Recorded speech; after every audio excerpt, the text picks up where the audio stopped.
Hello. Okay. Today we are going to talk about next control structure that is looping. It is also called iteration. So what is loop? Loop simply can be said the repetition of particular task.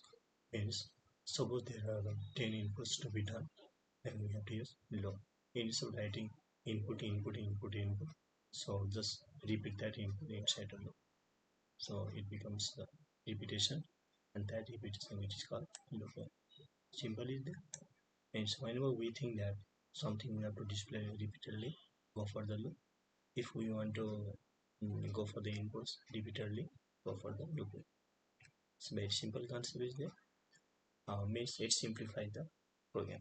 Now next is what are the types of loop? Yes. In QBasic we have many types. Basically we can say 3 or 4. Yes, basically we can say 3. And there are some alternative forms also. And let's discuss one by one there. First is a for-nest loop. Yes, for-nest loop, it's a type of loop. It also repeats the task. So how to write? Let's take a look what is syntax. So for that counter variable is the starting value to the ending value. Now we can also use a step if we want to increase by some value, change by some value there. Okay, and this for it is closed by the next and the name of variable here. So here is the code we want to repeat.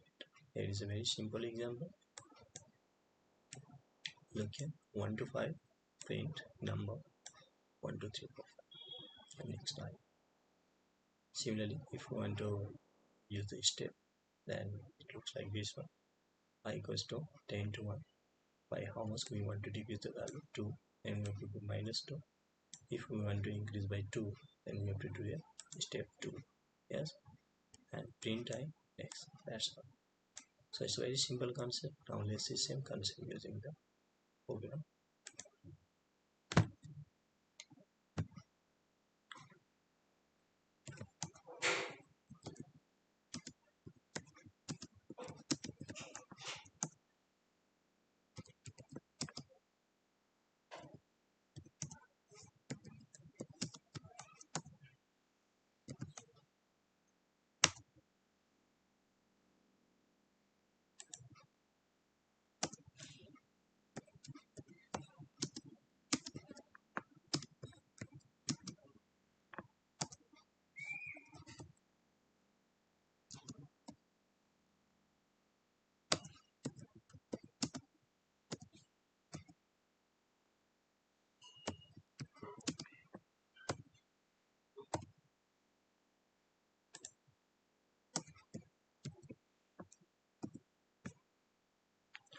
I'm going to run the program.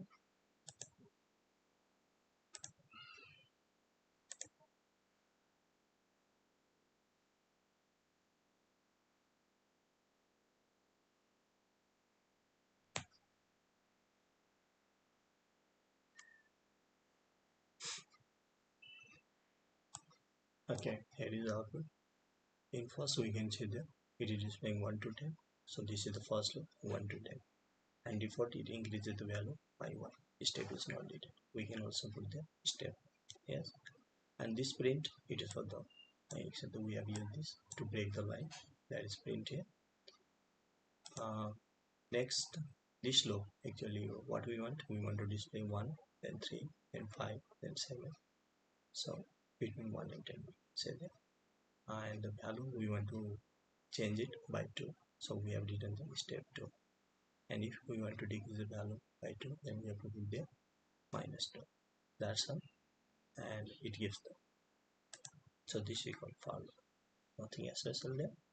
And obviously whenever we go for far, then we have to close it using the next.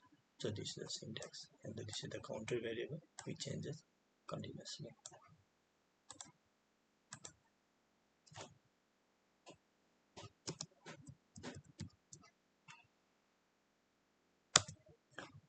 So this was simple concept of okay. I hope you observe this one. Thank you.